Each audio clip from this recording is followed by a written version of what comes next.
think we all know that having self-compassion and being kinder to ourselves is smart, and I think that's all. A lot of us have that goal.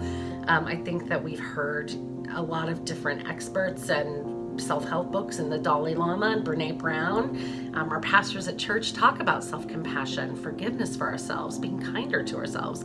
And I think it's not for lack of knowing this. I think that what the challenge is that we don't know how.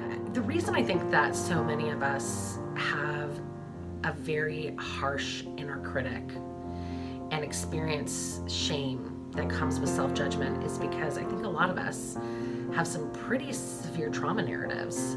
We have these stories, we have these moments in our lives where we were either very explicitly or implicitly told that we were not good enough or unworthy, that we didn't quite belong, or that we were too much or not enough. Or just being in our culture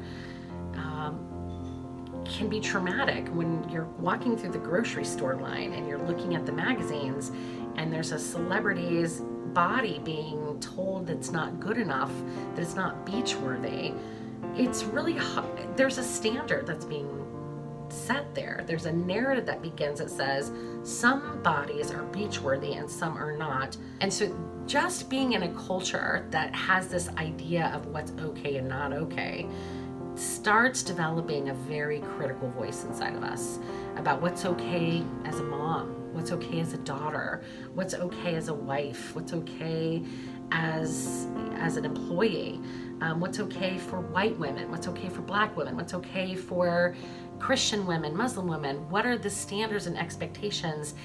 And I think the anxiety of not measuring up, this is where the self-judgment comes from.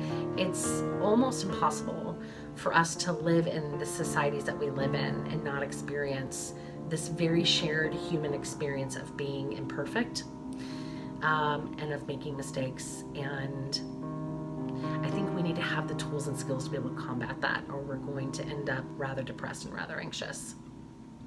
So what I'm teaching my clients to do, and what I want to teach others to do with this work, is to approach self-judgment, approach this criticizing voice inside of our heads, not from a place of seeing it as an enemy or seeing it as something that we need to destroy or eradicate, but instead getting curious about why it's there and how it's serving us, and starting a dialogue with that part of us, because there's so much useful information there that if we can work with it, we can achieve a level of joy and expression that we didn't know was possible.